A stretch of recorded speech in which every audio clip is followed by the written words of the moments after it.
अब हम लोग थर्ड का नंबर करते हैं। कौन सा? थर्ड का नंबर।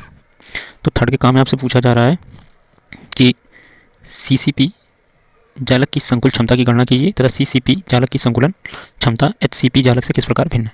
तो देखिए, पहली बात, सीसीपी यानी क्यूबिक क्लोज पैकिंग और एफसीसी फेस सेंटर क्यूबिक एक ही चीज़ है, अलग अलग नहीं है। इनको अगर हम देखना चाहें तो इस तरीके से हम लोग समझ सकते हैं। जब ये आपकी लेयर होती है, जब हेक्सागोनल, ये देखिए वन, फिर उसके बाद जब ये वन डायमेंशन में थी, अब ये टू डायमेंशन में है। ये टू डायमेंशन में बन गई तो ये विड्स यहाँ पे आ रहे हैं बीच में, ध्यान रखिएगा। तो ये जो लेयर बन रही है, ये आपकी ये जो लेयर बनी, तो इसमें कुछ आप स्ट्रक्चर देख सकते हो। तो ये हेक्सागोनल टाइप का बना, ये आपका नीचे बेस पे जो बना वो हेक्सागोनल टू डायमेंशनल। अब ये विड्स यहाँ पे दो टाइप के विड्स बन रहे हैं, एक ये जो छूट गया और एक इस पर रखा है गोला, तो ये लेयर बी लेयर हुई जो इसके ठीक सामने नहीं है। अब एक तीसरी लेयर इसी के ठीक ऊपर लगे, तो इस तरीके की जब लेयर बनती है तो वहाँ पर एफसीसी या सीसीपी जो है आपका पैकिंग होगी। फिर से एक बार देखते हैं इसको। ये आपके जो हेक्सागोनल का फॉर्मेशन हो रहा है टू डायमेंशन में, और इसके बाद एक सेकंड लेयर आएगी तो इसमें दो तरीके के विड्स होते हैं, एक टेट्राहेड्रल और एक ऑक्टाहेड्रल। तो देखिए अभी एक विड में यानी खाली जगह पे आपके लग रहे हैं तो टेट्राहेड्रल में ही भर रहे हैं अभी सारे, इसीलिए ये टेट्राहेड्रल का शेप ही दिखा रहा है। ये पूरी लेयर कंप्लीट हो गई। अब जो इसके ऊपर की लेयर रखी जाएगी वो ठीक जो नीचे वालों के सामने की सिधान पे ही, इसी के सामने ही एटम आएगा। ठीक है, ये देखिए, तो इस तरीके से ये बनी। तो अब जब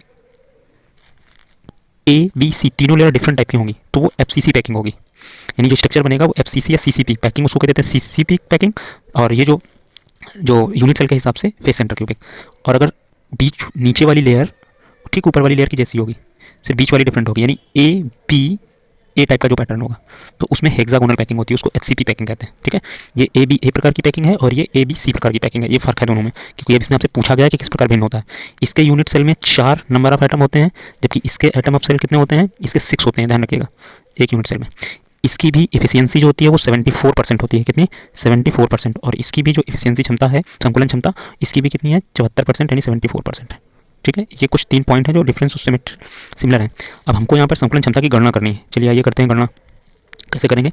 तो संकुलन क्षमता की गणना के लिए हम लोग कुछ तरीका क्रम से पहले एक फिगर देख लेते हैं इसकी क्यूबिक पैकिंग का। अगर करेंगे शॉर्टकट यूनिट सेल वाला बनाएंगे तो किस तरीके का क्यूब बनेगा, वो कुछ इस तरीके का आपको क्यूब मिलेगा ये।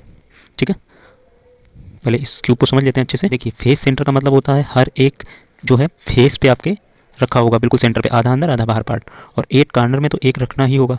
ठीक है, सारे कार्नर में, और ऐसे हर फेस पे रखा होगा। तो टोटल इसमें जो जेड की वैल्यू होती है वो कितनी होती है? 4, है ना, एक यूनिट सेल में। तो यहाँ पे ये तीनों सारे एटम एक दूसरे को टच कर रहे होंगे, चाहे इस तरफ ले लें आप, चाहे इस तरफ ले लें, या किसी तरफ साइड से भी ले लें, इस साइड से ले लें। तो ये जो डिस्टेंस होगी वो चारों रेडियस के सम्स के इक्वल होगी। ये बात आप समझते हैं।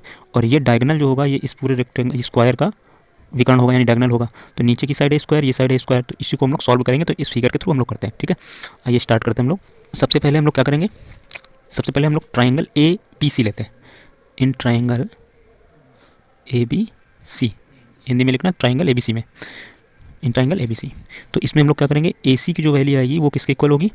ए c square equal to a b का स्क्वायर प्लस बी सी का स्क्वायर। हम लोगों ने क्या लगाई? Pythagoras theorem. ठीक है, तो ए सी स्क्वायर आपके पास क्या बन जाएगा? 4r। ठीक है, 4r का होल ऑफ स्क्वायर, और ए बी क्या हो गया? A square plus a square.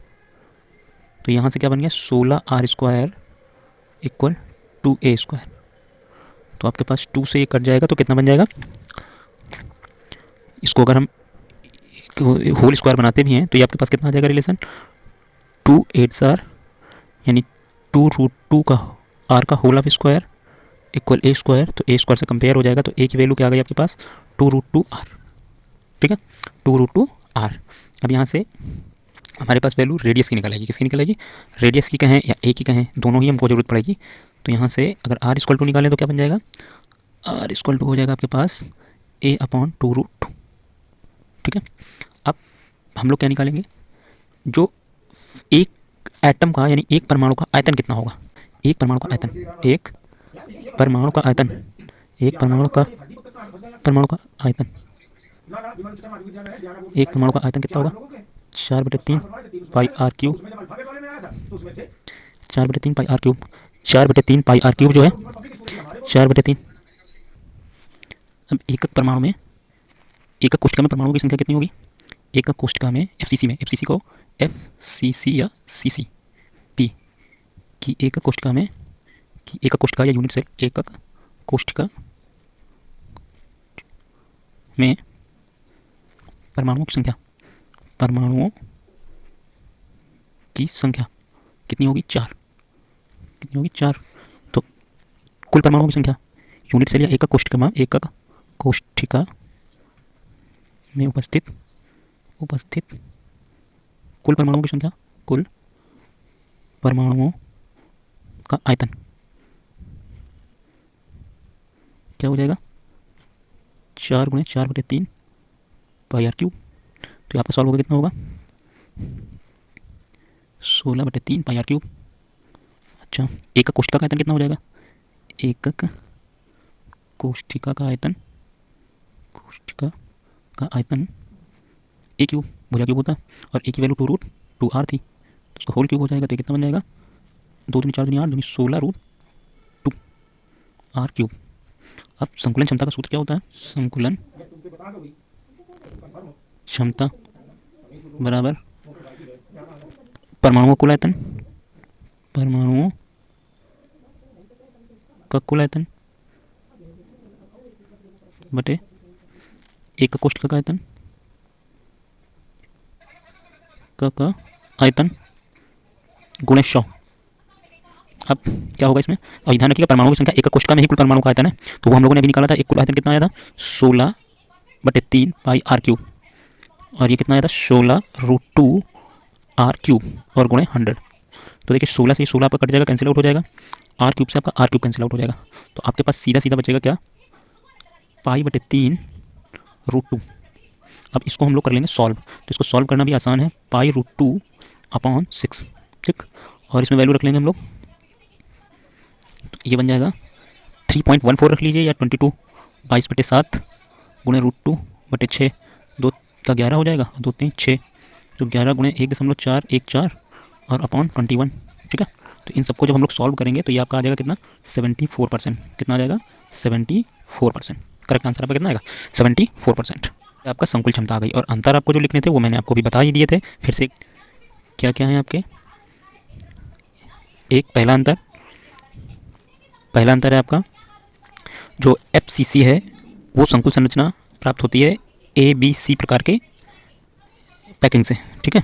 और जबकि आपकी हेक्सागोनल HCP जनरेट होती है संकुल क्षमता HCP AB प्रकार के जालक के निर्माण से।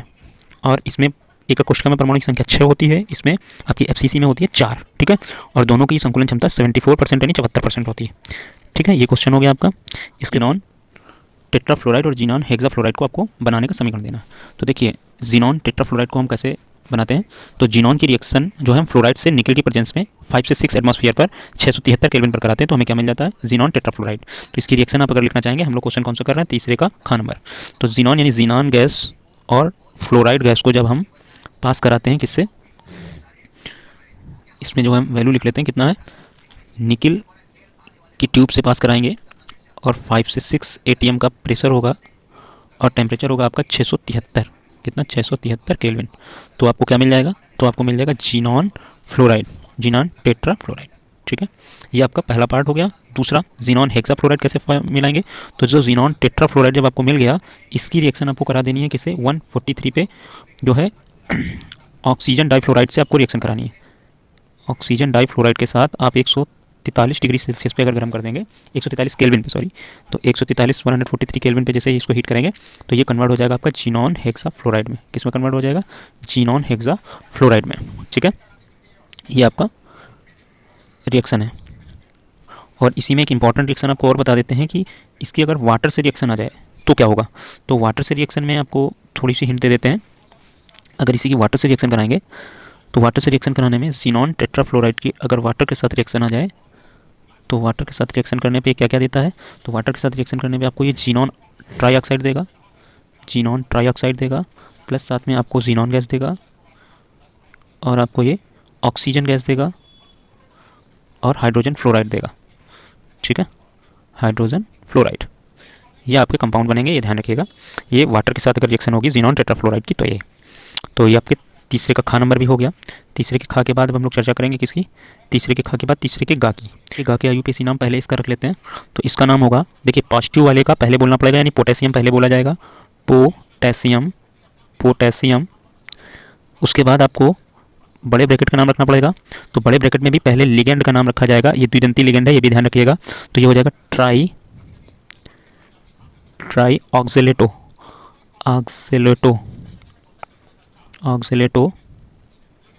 फिर क्या है, क्रोमेट होगा यहाँ पे, ध्यान रखिएगा। जब बड़ा ब्रैकेट नेगेटिव के तरीके काम करता है तो हम लोग क्रोमेट, और एक ऑक्सीडेशन नंबर आपको निकालना पड़ेगा।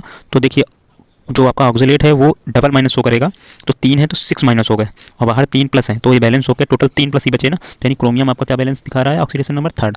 ये रोमन में ही आपको ब्रैकेट में मेटल के बगल में लिखना पड़ता है, और ध्यान रखिएगा ये 8 ही लिखा जाएगा यहाँ पर, ठीक है। अब नेक्स्ट, ये कौन सा नंबर था, ये फर्स्ट नंबर था। अब सेकेंड की भी बात कर लें अगर, तो सेकेंड का नाम क्या हो जाएगा, सेकेंड का नाम है आपका, सेकेंड वाले का नाम क्या है आपका, सेकेंड का नाम है पोटेशियम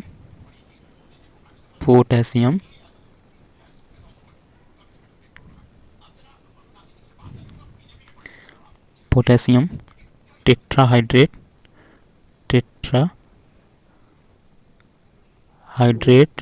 ये हो गया क्वेश्चन। अब इसके बाद नेक्स्ट हम लोग कौन सा करते हैं, देखिए नेक्स्ट क्वेश्चन है आपका आरएनए। कौन सा है, आरएनए में उपस्थित 4 क्षारकों के नाम लिखिए। तो आपको यहाँ पे डिटेल जानकारी दे दें, इससे रिलेटेड हुए और भी प्रश्न जो बन सकते हैं।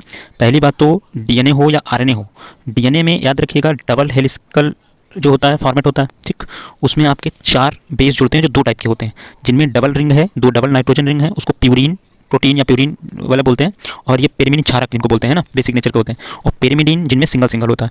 तो आपको जो डीएनए में होगा, ध्यान रखिएगा, ध्यान से सुनिएगा, डीएनए में जो होगा वो थाइमीन, साइटोसिन, एडेनिन और ग्वानिन होते हैं, ठीक है। ये हाइड्रोजन बंध से जुड़े होते हैं, तभी डबल चेन से तो वो आपका डीएनए बनता है, इस तरीके से कुछ जुड़े होते हैं। इसके बाद जो आपका आरएनए होता है वो सिंगल चेन होती है, ध्यान रखिएगा क्या होती है, वो सिंगल चेन होती है बस। और उसमें जो थाइमीन होता है, इस थाइमीन की जगह पे आपका आरएनए में यूरेसिल होता है, इसकी जगह पे ध्यान रखिएगा, ये नहीं होगा आरएनए में। तो आरएनए के जो 4 हैं, आपको एक ग्वानिन लिखना है, एक एडेनिन लिखना है, एक यूरेसिल लिखना है और एक साइटोसिन लिखना है। अगर आपको इनके स्ट्रक्चर याद हो जाते हैं तो अच्छा रहेगा अगर स्ट्रक्चर लिख देंगे आप। और एक चीज़ जानकारी दे दें कि जब आपका ये पेंटोज शर्करा है, पेंटोज शर्करा जब इन किसी बेस से जुड़ी होती है तो उसको हम लोग बोलते हैं न्यूक्लियोसाइड, और जब उसी में ये फास्फोरस जुड़ जाता है, फास्फोरिक अम्ल जुड़ जाता है, तो उसको बोलते हैं न्यूक्लियोटाइड। तो आपकी जो आरएनए है वो क्या है, न्यूक्लियोटाइड का बहुलक है। क्या है, न्यूक्लियोटाइड का बहुलक। और डबल चेन बहुलक जो हाइड्रोजन बंध से जुड़ा होता है वो डीएनए होता है, और सिंगल जो बहुलक होता है वो आरएनए होता है, ठीक है। तो ये काफ़ी चीज़ें, अब ये कई बार क्वेश्चन यूपी बोर्ड में बन चुका है कि प्यूरीन जो है, प्यूरीन में कौन कौन से एग्जाम्पल हैं, तो ग्वानिन और एडिसिन। पेरिमिडीन में कौन कौन से आते हैं, थाइमीन, साइटोसिन और यूरेसिल। यूरेसिल आपका थाइमीन की जगह पर इनकी जगह पर अदला बदली होता है, इससे होता है डीएनए में और ये होता है आरएनए में, बाकी सब सेम रहता है, ठीक है। ये ध्यान रखिएगा, इन्हीं के छोटे छोटे टुकड़ों को हम लोग जीन बोलते हैं, वो बायोलॉजी का विषय हो जाएगा। यहाँ पर इतना ही जानकारी आपके लिए बहुत है। इसके बाद फिर 4 नंबर क्वेश्चन आ जाएगा। ये चौथे का क्वेश्चन करते हैं। तो चौथे का में देखिए न्यूमेरिकल है, इस न्यूमेरिकल को हम लोग कैसे सॉल्व करेंगे। तो आपको सबसे पहले इसमें कंसंट्रेशन दे दिया गया है कितना, 0.02 मोल पर लीटर, ठीक है, मोल पर लीटर ऑफ KCl, ठीक है, KCl का। इसके बाद आपको प्रतिरोध यानी R दे रखा है कितना, 520 ओम। क्या आपने वैल्यू फाइंड आउट कर ली आपने अपने न्यूमेरिकल से। अब यहाँ पर एक चीज़ और दे रखा है, सेल स्थिरांक। तो सेल स्थिरांक के जो होता है या L/A, इसकी वैल्यू आपको क्या दे रखी है इन्होंने, 1.29 सेंटीमीटर इनवर्स, ठीक है, यस, प्रति सेंटीमीटर। अब कौन सा इसमें फार्मूला लगेगा, तो पहले आपको मोलर चालकता निकाल, तो ये क्या होगा, आपने छाट ली वैल्यू सारी। अब देखिए जो यहाँ कन्फ्यूजन थोड़ी हो सकती है, पहले कप्पा निकालते हैं हम लोग। तो कप्पा कैसे निकलेगा आपका, तो कप्पा निकालने के लिए आपका फार्मूला होता है C, ये चालकता है, कंसंट्रेशन नहीं है, ध्यान रखना, ठीक है। ये क्या है, चालकता है, ठीक। इसके बाद L/A यानी स्थिरांक, तो ये बन जाएगा 1/R L/A। और हमारे पास मोलर चालकता निकालने का फार्मूला होता है कप्पा 1000 अपॉन कंसंट्रेशन, सांद्रता, ठीक है, ये सांद्रता है। तो जब ये कप्पा की वैल्यू यहाँ पर रखेंगे तो ये क्या बन जाएगा आपके पास, 1/R L/A 1000 अपॉन C। अब हर एक चीज़ की आप वैल्यू रख लीजिए जो आपको दी गई थी, बस आपका क्वेश्चन सॉल्व हो जाएगा। तो जैसे इसमें हम लोग वैल्यू रखेंगे तो क्या रखेंगे, कप्पा की जगह पे तो रखना नहीं हमें, 1/R L इंटू 1000। तो L जो था, L/A पूरी की वैल्यू आपके पास थी, R की वैल्यू थी आपके पास, तो ऊपर सिर्फ 1000 रहेगा, ठीक है। और R की वैल्यू आपके पास 520 थी, और इंटू L/A पूरी वैल्यू आपको दे रखी थी यहाँ पर कितनी, सेल स्थिरांक की 1.29, तो वो ऊपर रहेगा। और ये जो कंसंट्रेशन है आपकी सांद्रता, उसकी वैल्यू आपके पास थी 0.02। इस सबको हम लोग सॉल्व कर लेंगे तो हमारे पास आंसर आ जाएगा 124.035 सेंटीमीटर स्क्वायर प्रति मोल, ठीक है। ये क्या आया आपका, मोलर चालकता। क्या आया, याद रखिएगा, ये सीमेंस का ऐसा है, मोलर चालकता का जो मात्रक होता है वो क्या होता है, सीमेंस सेंटीमीटर स्क्वायर प्रति मोल, ठीक है, या मोल इनवर्स, ये ध्यान रखिएगा। ये 124.03 आंसर है, ये आंसर है आपका इतना। तो ये फिर आपका अगला जो है चौथे का ख नंबर है हार्डी-सुलजे का नियम। तो देखिए हार्डी-सुलजे का नियम क्या कहता है। हार्डी-सुलजे का हार्डी-सुलजे का नियम आपसे कहता है कि किसी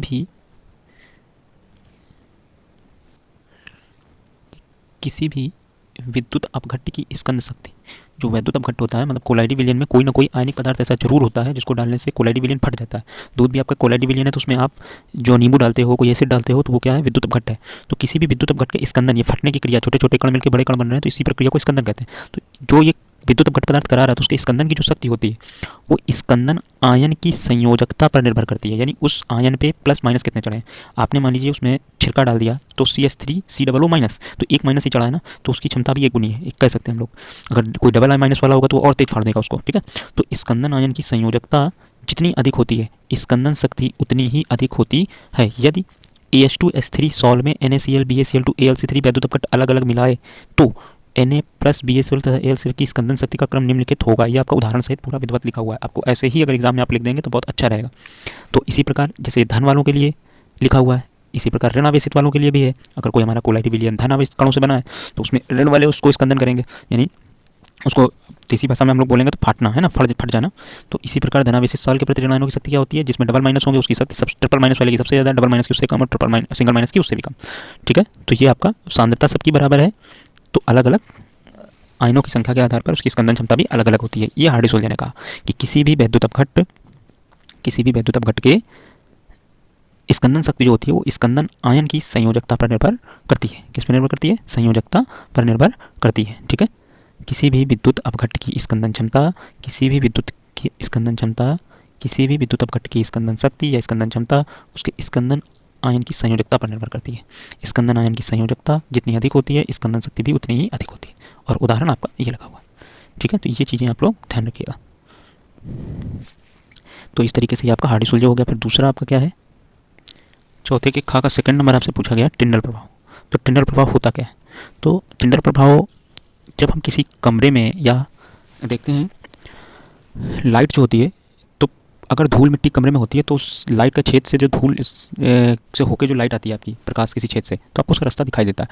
परंतु अगर वहीं उस रूम में बिल्कुल सफाई हो, एक भी कण ना हो, केवल हवा हो, शुद्ध विलायक हो, तो आपको वहाँ पर कोई भी पथ नहीं दिखाई देगा। धूप शीशे से पड़ रही होगी, बस वहाँ आपको चमकता हुआ दिखाई देगा, बीच में रास्ता नहीं दिखाई देगा आपको कोई भी। तो जो टिंडल प्रभाव है वो यही बताता है कि जब हम किसी शुद्ध कोलाइडी विलयन में, शुद्ध विलायक में जब प्रकाश पुंज भेजते हैं तो हमें उसका पथ दिखाई नहीं देता, परंतु यदि उसमें कोई कोलाइडी कण उपस्थित होते हैं तो हमें उसका पथ दिखाई देता है। बस यही आपसे इसमें बोला गया है। जिस प्रकार अंधेरे कमरे में प्रकाश किरण में वायु से धूल के कण चमकते हुए दिखाई पड़ते हैं, उसी प्रकार लेंसों से केंद्रित प्रकाश को कोलाइडी विलयन में डालकर समकोण दिशा में रखें एक सूक्ष्मदर्शी से देखने पर कोलाइडी कण अंधेरे में घूमते हुए दिखाई देते हैं। इस घटना को ही टिंडल प्रभाव कहते हैं। कोलाइडी कणों द्वारा प्रकाश के प्रकीर्णन के कारण टिंडल प्रभाव होता है। मतलब क्यों चमकते हैं, तो प्रकीर्णन का मतलब होता है प्रकाश का चारों दिशा में फैलना। कोलाइडी कणों का आकार प्रकाश की तरंगदैर्घ्य से कम होता है। याद रखिएगा, ये घटना तभी होगी जब कण क्या होंगे, प्रकाश की तरंगदैर्घ्य से कम होंगे। उस रूम में आप जिस कलर का भी प्रकाश डाल, व्हाइट है तो सभी प्रकाश होंगे, लेकिन पर्टिकुलरली अगर कोई प्रकाश ले रहे हो तो उसकी तरंगदैर्घ्य से कम के आकार का कणों का आकार होना चाहिए। अतः प्रकाश के किरणों के कोलाइडी कणों पर पड़ने पर कण प्रकाश की ऊर्जा का अवशोषण करते हैं, स्वयं आत्मदीप हो जाते हैं, अवशोषित ऊर्जा को पुनः छोटी तरंगों के प्रकाश में उत्सर्जित कर देते हैं। इसे हम क्या कहते हैं, टिंडल प्रभाव के नाम से जानते हैं, ठीक है। इस चमकने के कारण जो पथ दिखाई देता है इसे हम लोग क्या कहते हैं, टिंडल प्रभाव कहते हैं। के रूप में प्रकीर्णित होने से नीले रंग का एक शंकु दिखाई देता है जिसे हम टिंडल शंकु कहते हैं। अब इसमें एक आपको फिगर जरूर बनाना पड़ेगा, इसलिए आप लोग फिगर भी ध्यान रखिएगा। इसमें एक फिगर आप इस तरीके का फिगर होगा, इसे थोड़ा क्वेश्चन में आपके और अच्छा लग जाएगा। जैसे एक लेंस होगा, लेंस से आप प्रकाश किरण पुंज को केंद्रित कर रहे हैं। एक बीकर है जिसमें क्या है, आपका शुद्ध विलायक है, और एक आपका विलयन होगा, ठीक है। प्रकाश किरण भेज रहे हैं आप, ये लेंस है, ध्यान रखिएगा। तो जब शुद्ध विलायक होगा तो कोई पथ आपको नहीं दिखाएगा, शुद्ध विलायक। और जब आपका कोलाइडी विलयन होगा तो आपको पथ दिखेगा। तब दूसरे बीकर में आपके भरा हुआ रखा है तो आपको यहाँ पर ये पथ आपको दिखाएगा, ठीक है, ये पथ आपको दिखेगा। इसी को क्या कहते हैं, टिंडल। ये जरूरी नहीं कि हर बार शंकु जैसा ही हो, ये आपकी फोकस के ऊपर डिपेंड करता है, लेकिन इसी शंकु को हम लोग क्या बोलते हैं, टिंडल प्रभाव। इसको दिखना, ये जो दिख रहा है आपको पथ में, ये सिर्फ कोलाइडी विलियन में ही आपको पथ दिखाई देगा, अगर कोलाइडी विलियन के अलावा शुद्ध विलायक भरा हुआ है तो आपको ये पथ नहीं दिखाई देगा। ठीक है, तो ये फिगर आप और बना दीजिएगा उसमें। तो